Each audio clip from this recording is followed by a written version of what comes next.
You're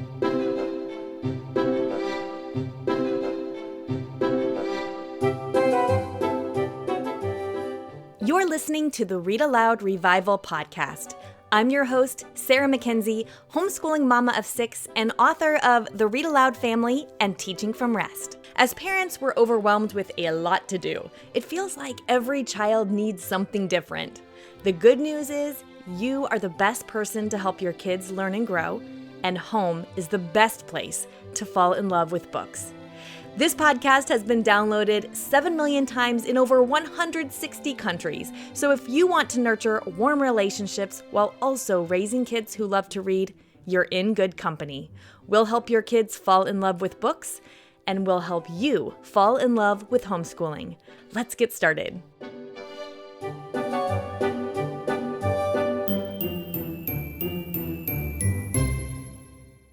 I don't use a literature curriculum with my kids.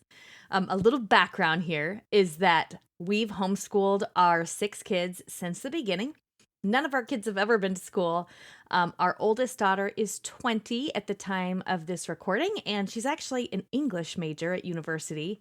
Our next oldest kids are high schoolers, currently a senior and a junior.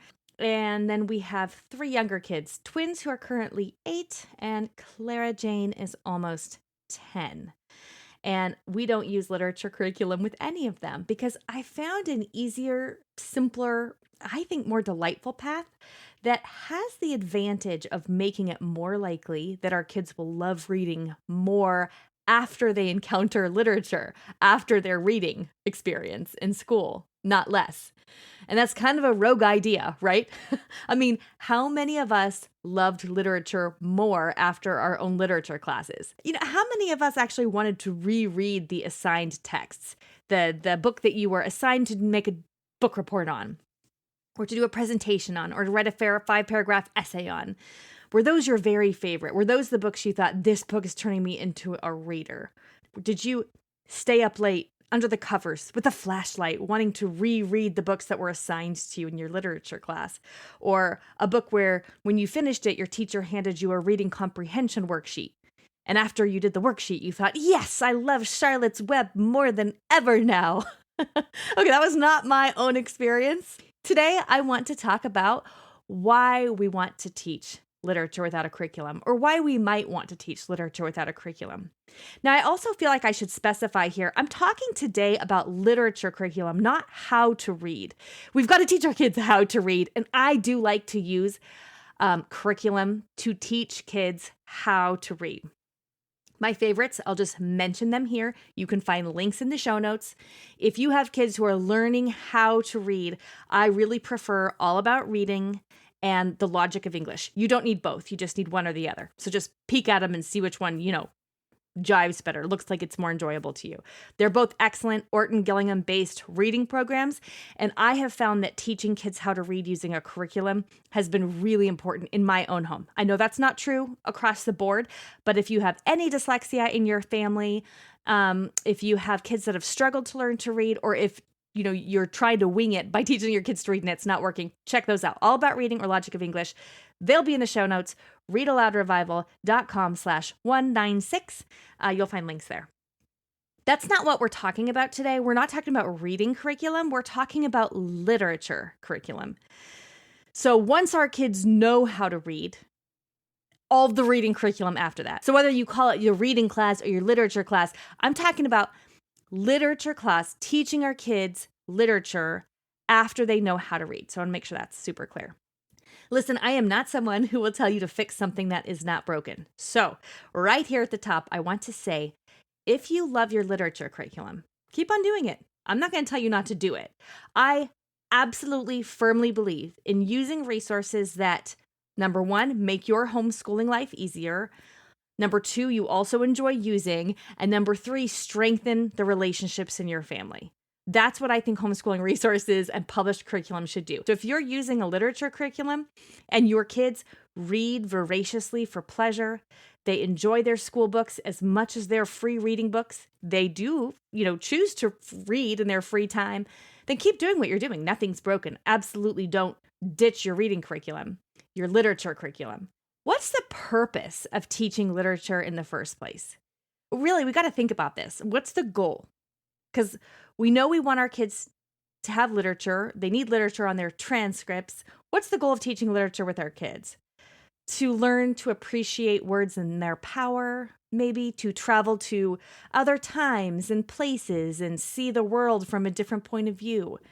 Maybe to be familiarized with the riches of our culture or our shared cultural touch points so that we can communicate and empathize with people. To make sense of the world, to sharpen our own ability to communicate in writing and in speech, to remember the past, to become familiar with the most important works of literature, encountering the best ideas of the past and the best ideas of the present, maybe to become a part of the great conversation, to raise kids who become adults who read, to help our students develop robust reading lives. All of these might be reasons, right? I believe that a child should love to read more because of their schooling and education, not less. And sadly, that is simply not how it usually works. But I think based on a lot of conversations I've had with other homeschooling parents, a lot of us are using a literature curriculum because we feel like we should, right? Because that's what was done to us in school. And even if our literature curriculum isn't doing a lot of those things we named as goals, right? Helping our kids fall more in love with the reading life, becoming voracious readers, relishing ideas and encountering stories and characters on the page and being a part of the great conversation and growing in empathy and being able to communicate and think about ideas critically. A lot of times I think our literature curriculum isn't actually helping us do that, but we just keep using it because it's what we know. It's how we learned, and we think, well, we have to put, maybe literature, English literature on the transcript. I have to be able to report this to the state, so I've got to use a curriculum.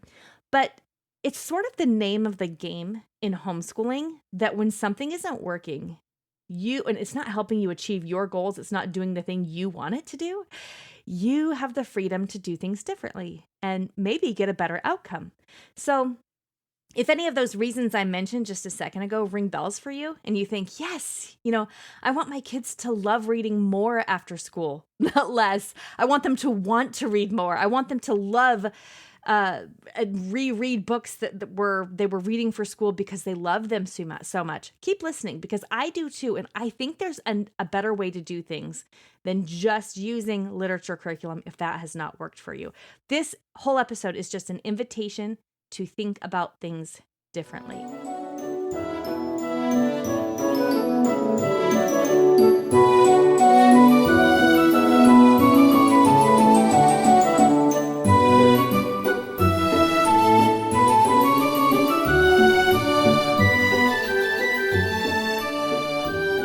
Teaching literature does not need to be a hard subject. It doesn't need to be a hard to teach subject in our homeschools. You can teach your kids literature even if you don't have an English degree, even if you don't know the difference between automatopoeia and a synonym. You can teach your kids literature without a curriculum, and they can even go on to college and get degrees in English. I know this because, like I said at the top, my oldest daughter is actually doing that as we speak. She's an English major at university, and we did not use a literature curriculum. So I want to read to you a section from my book, The Read-Aloud Family, Making Meaningful and Lasting Connections with Your Kids. This is from chapter 6. First, I want to read you the epigraph at the top. This comes from Wendell Berry's book, Watch With Me, a collection of stories called Watch With Me. When she was hardly more than a girl, Miss Minnie had gone away to a teacher's college and prepared herself to teach by learning many cunning methods that she never afterward used. For Miss Minnie loved children and she loved books, and she taught merely by introducing the one to the other. That's the invitation here. The invitation is that we can teach our children literature by merely introducing one to the other, our children to the books that we love. Okay, here we go. Page 89 is where I'm at. The woman plunked down a stack of magazines on the front desk of the library where I worked and turned to her 10-year-old daughter. "What did you find?" she asked. The girl tucked a strand of long, sandy hair behind her ear. "Not much, but I found this." She timidly pushed a faded paperback with a yellow and blue cover toward her mother. "The Penderwicks!" I exclaimed from behind the checkout, pulling the stack of magazines toward me and typing my password into the computer. "You'll love it."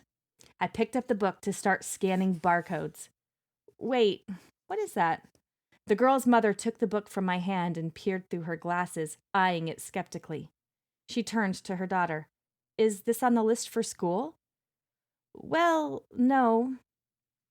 The girl started to fidget, a slight shade of pink creeping up her neck. "You're going to waste your time reading something that doesn't even count?" I bit the insides of my cheeks and watched the mother scornfully shake her head. She turned to me. "You can put this back for us, right?" she said, tossing the book on the counter and rolling her eyes. "We'll be back in a minute. First, we need to find something that's actually on the list." She scooped the stack of magazines back into her arms, and mother and daughter started to walk away, the mother still talking. "Seriously, Emma, there's no use reading something that doesn't count." Seeing Emma's wistful glance toward the Penderwicks, now abandoned, at my elbow, I bit my cheeks harder. I was struggling not to throw something at the wall. That particular evening, I became convinced of something I had long suspected. A sense of duty is killing our kids' ability to read for pleasure. Jim Trelease doesn't mince words about this in the Read-Aloud Handbook. "Every child begins school wanting to learn to read," he writes. "In other words, we've got 100% enthusiasm and desire when they start school."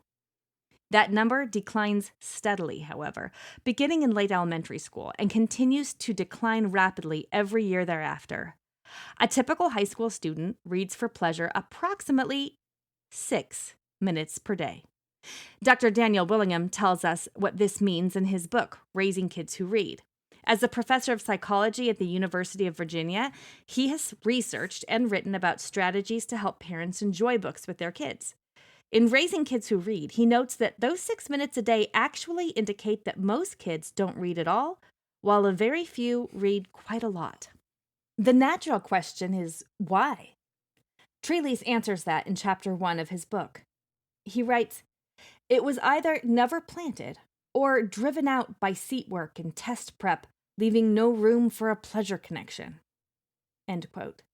He names the decreasing amount of time adults spend reading with kids as they get older as a major factor in the loss of the pleasure connection. Most of us stop reading to our kids as soon as they can read for themselves, and almost no one is reading aloud to middle school and high school age kids, parents or teachers. This, according to Trelease, is the main reason most kids don't read for pleasure. It makes sense, doesn't it? Small children love the warmth and connection of sitting on mom or dad's lap for a story. For small kids, books equal pleasure. By middle school, though, our kids have absorbed the message that reading is something we do for a purpose. Book reports, essays, or quizzes. Reading is something to get through, check off, finish already. Reading is work. That day at the library, Emma's mother made it clear to her daughter that the purpose of reading is academic. Now, you and I might not say that in so many words, but my fear is that even if we don't believe it's true, we communicate it with both our actions and expectations. I wonder if schools, teachers, and worst of all, parents are sending a message to our kids that we read solely in order to succeed in school. We light a fire for our smallest children, pulling them onto our laps, reading rollicking tales and delightful fables, turning pages in brightly colored picture books, getting lost in tales of Stregonona, the little red hen, sheep in a jeep. But something changes as they grow. They learn to read on their own, so we assume they don't want us to read aloud to them anymore. Their reading assignments aren't the rollicking, delightful tales of their childhood, but school assignments instead. Calendars fill, to-do lists grow, and reading for pleasure becomes a thing of the past. A memory. We slowly but surely teach our kids that reading is something you do out of duty rather than for pleasure. Here is something that may surprise you. Parents who think the primary importance of reading is to be successful in school are less likely to have kids who enjoy reading than parents who see reading primarily as a venue for entertainment. Did you catch that? Kids whose parents believe reading is first and foremost a mode of entertainment and enjoyment end up being more voracious readers than those who want their kids to read so that they can succeed in school. They also end up being better readers. Our attitude about reading and the atmosphere we create in our home matter. Our kids pick up on it, even if we never say anything out loud, even if we aren't the mother at the library checkout insisting our child put back that copy of the Penderwicks. It is essential that we communicate with our words, actions, and attitudes that reading is worthwhile for its own sake. Not because it improves us or helps us academically, not because it helps us become more articulate, score better on college entrance exams, or gives us a cultural understanding of those around us. It does all of those things, to be sure, but it is of paramount importance to communicate to our children that reading is pleasurable and worthwhile for the sheer delight of it. We want our kids to, as the distinguished professor of the humanities in the honors program at Baylor University says, read at whim. Alan Jacobs explains reading at whim in his insightful book, The Pleasures of Reading in an Age of Distraction, a commentary on the importance of reading for the sheer delight of it. For heaven's sake, Jacobs writes, don't turn reading into the intellectual equivalent of eating organic greens or, shifting the metaphor slightly, some fearfully disciplined appointment with an elliptical trainer of the mind in which we count words or pages the way some people fix their attention on the calories burned readout. How depressing. Rather, he tells us, read what gives you delight. Reading at whim, that is, reading for the sheer delight of it, may have a bigger impact on the life of your child than you expect. For many of us, the books we choose to read on our own are the ones that stick with us. It turns out there is nothing magical about a book once it makes it to a grade-level approved list or lands on a teacher's syllabus. The act of picking up a book and reading it for no other reason than enjoyment can open the door for significant impact.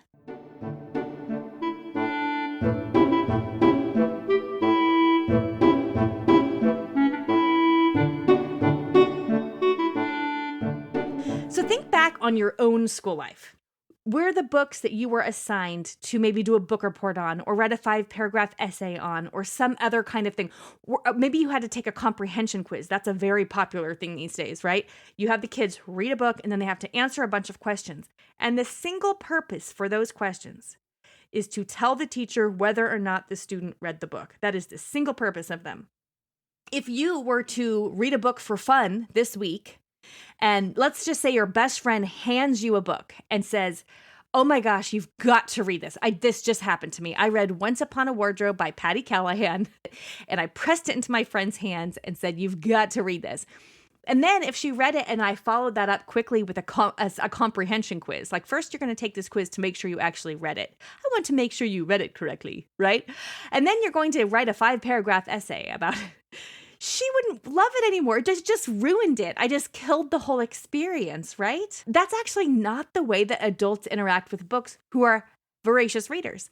Think right now, in your mind, of the person you know, the adult you know who reads more than anyone else that you know, who reads for pleasure more than anyone else. Got that person in mind? Ask that person how often they give themselves quick comprehension quizzes on the books they read. The answer is never. They don't ever do it because the purpose of a comprehension quiz is just to prove to your teacher or instructor that you have indeed read the book. Now maybe ask that person how many books that they read they write a 5-paragraph essay on or write a book report on. I read voraciously and for pleasure, and I'll jot in my reading journal a couple of sentences, sometimes a couple of pages if I really have a lot of thoughts, good or bad, about a book that I've read. But I'm not writing like an essay to turn in or making a diorama or a 5-paragraph essay, because this is not the way that adult readers interact with books. It's just not how voracious readers do that. So if we are trying to raise kids who become adults who voraciously read because they want to, it's worth thinking about the practices we're teaching them in regards to reading as they grow, right? I think the way forward is to ditch the literature curriculum completely and instead take on a book club model.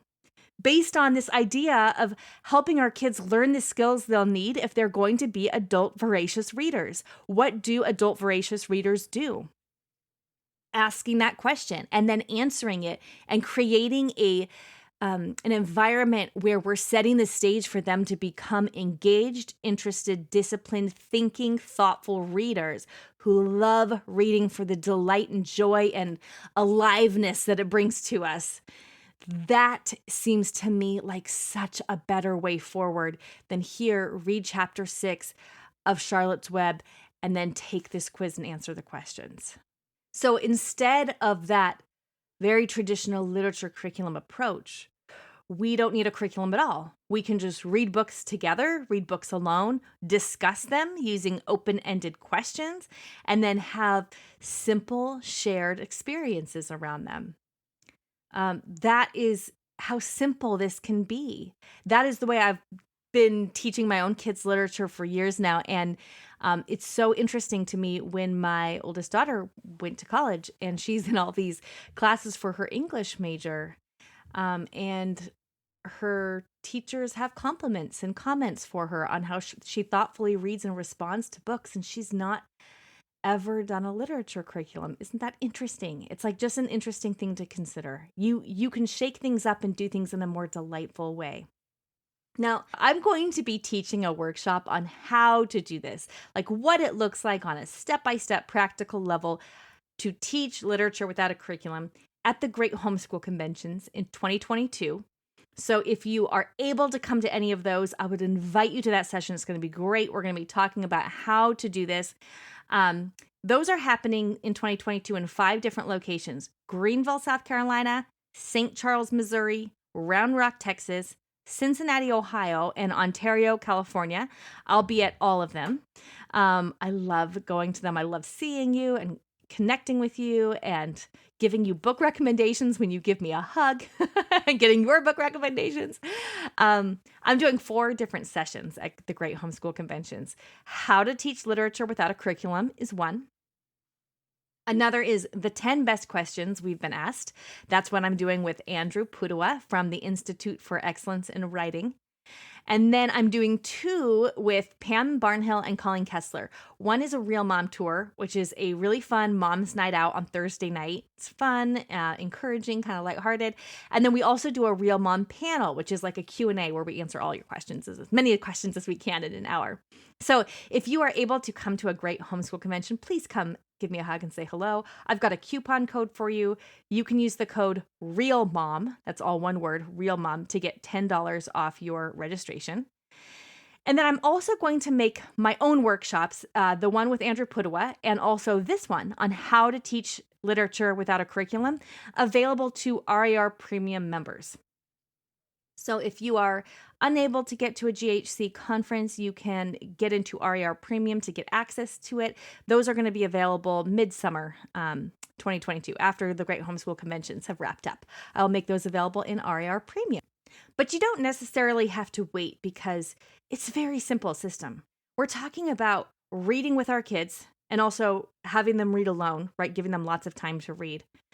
And then using open-ended questions and shared experiences to enliven and enrich their reading experience and to help them become better, more thoughtful readers. And we use that same model, this like 3-pronged kind of stool model in RAR Premium every month for our family book clubs. This is how we teach literature without a curriculum in RAR Premium, is through a family book club every month. And our entire family book club program is built on this idea that we want to help our kids love reading more because of the reading they do for school, not less. Not, oh, they're avid readers and they even survived the reading they did in school. We want the reading they do for quote unquote school to help them become better, more thoughtful, more engaged, more interested and curious readers, and to love reading more than ever because of the way that they were educated. So if you're excited by this episode and you think, yes, that is what I want for my kids, then just head over to RAR Premium, grab this month's family book club guide, and you have all the tools you need to teach your kids literature without a curriculum. And you can do that at rarpremium.com. Let's go ahead and hear from the kids about the books that they have been loving lately.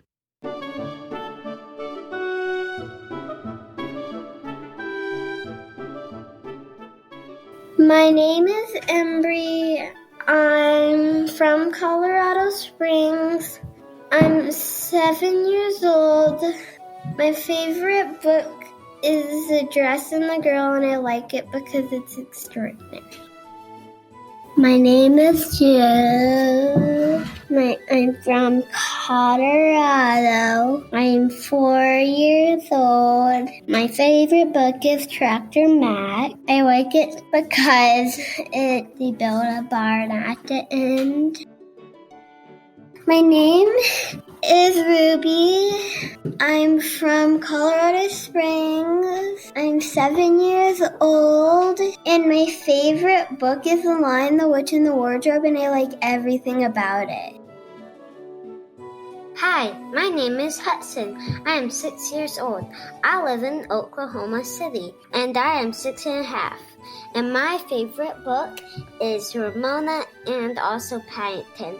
And why I like them is because they're both silly.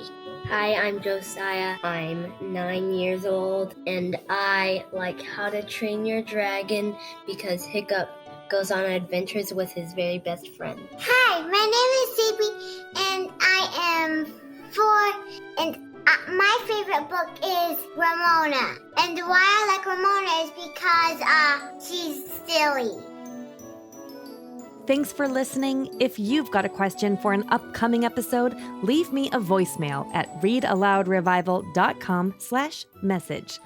Until next time, go make meaningful and lasting connections with your kids through books.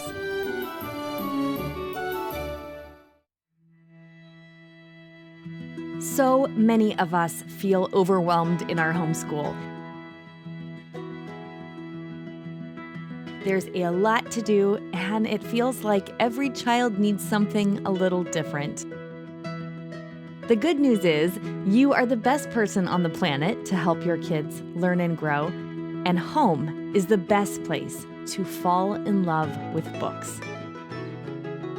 I'm Sarah Mackenzie. I'm a homeschooling mother of 6, the author of Teaching from Rest and the Read-Aloud family, and I'm the host here on the Read-Aloud Revival podcast.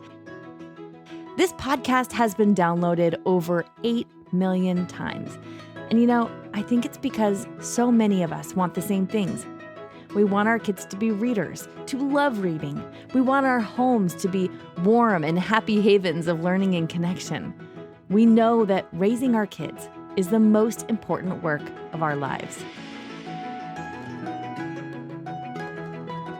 That's kind of overwhelming, right? You are not alone.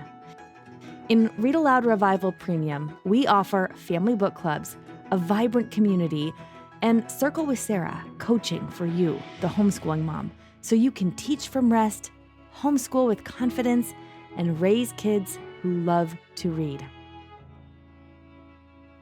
Our family book clubs are a game changer for your kids' relationship with books. We provide you with a family book club guide and an opportunity for your kids to meet the author or illustrator live on screen. So all you have to do is get the book, read it with your kids, and make those meaningful and lasting connections. They work for all ages, from your youngest kids to your teens. Every month, our community also gathers online for a Circle with Sarah to get ideas and encouragement around creating the homeschooling life you crave. They're the most effective way I know to teach from rest and build a homeschool life you love.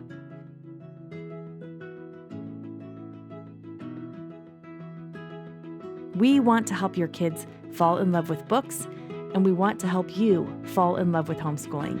Join us today at RARpremium.com.